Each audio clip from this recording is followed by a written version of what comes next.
سيعمل على تطوير الطاقات المتجددة والفعالية الطاقية والنقل النظيف والبناء المستدام وكذلك الزراعة البيئية والصيد المسؤول والاقتصاد الدائري.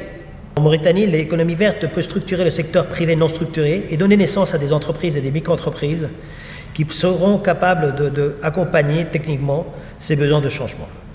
Cette approche répond en priorité aux besoins identifiés dans la SCAP, dans le deuxième plan d'action en cours d'élaboration, dans les ODD et tout ce qui est relatif à la création d'emplois et à l'utilisation efficiente de ressources naturelles et de consommation et production durable. Le manque de visibilité sur ces opportunités économiques comme source de revenus rend les populations vulnérables aux aléas climatiques et renforce la pression sur les ressources naturelles. En absence de compétences techniques et managériales dans ce secteur, la création d'emplois verts peut connaître des freins.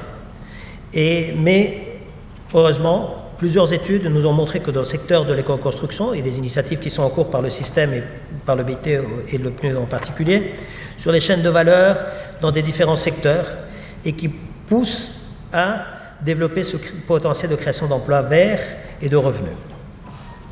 L'atelier qui nous réunit aujourd'hui est donc l'occasion non seulement de magnifier les possibilités offertes par l'économie verte que le BIT et le PNUD entendent mettre en place, mais aussi de présenter le développement et les emplois verts dans des contextes similaires en Mauritanie, de voir des expériences concrètes qui se déroulent, qu'on verra lors de notre rencontre avec les différents partenaires qui travaillent dans le secteur.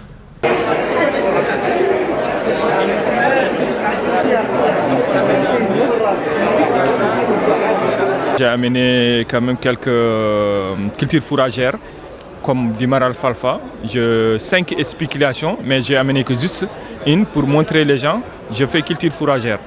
Donc c'est mon spécialité, c'est ça que je fais aussi. C'est ça que aussi je veux vraiment développer ça, que ça élargir ça dans ma commune. Donc ça c'est du maralfalfa, c'est des boutures que j'ai amenées ici. Je commence par pépinière, parce que là-bas il y a beaucoup de termites. Quand on peut faire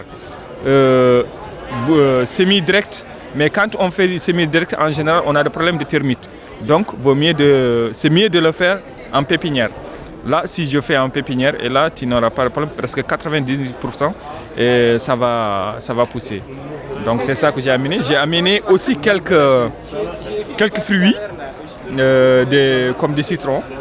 Et aussi, j'ai des mangues, mais ces périodes, ce n'est pas le moment du mangue. Et j'ai amené que ça. L'association s'appelle SB Gaz, c'est la production du gaz, biogaz à partir du déchet animaux, surtout le bouse de vache. On a des produits, biogaz et engrais bio pour l'utilisation dans l'agriculture. On a installé ici en Nouakchott, au niveau du marché des femmes. On a déjà un siège là-bas. Et on a des installations ici en Nouakchott, on a plus de 20 installations de kits domestiques pour les maisons.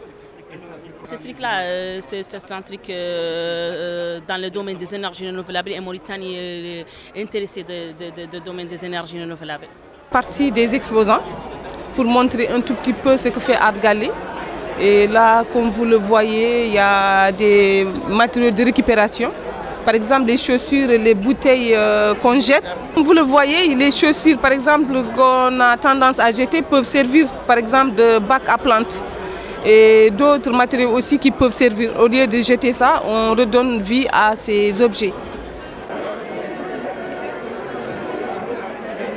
L'activité se centralise sur le recyclage plastique. On a des produits P1, le plastique écrasé, et on a le plastique granulé sous forme de P2. Donc selon la demande de notre client à l'externe, à laquelle on fait le plastique, on a déjà 2 points de collecte à l'interne, à Nouakchott.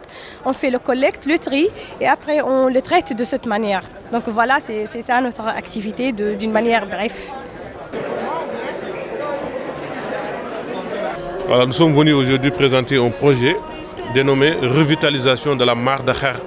Akher, c'est un lac qui se trouve juste à l'entrée de notre village Kermo, un peu vers le nord.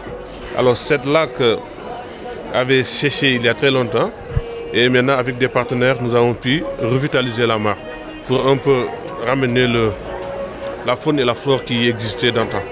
Voilà, donc on a revitalisé déjà. Déjà, on a ensemencé la mare. Il y a déjà du poisson. Voilà. Il y a 2 variétés de poissons, carpe et de silure. Et voilà. Et aussi, on a pu créer des emplois autour de la mare. Voilà. Il y a aussi la pisciculture, donc il y a du poisson et les jeunes sont... Il y a des jeunes qui trouvent un peu d'emploi.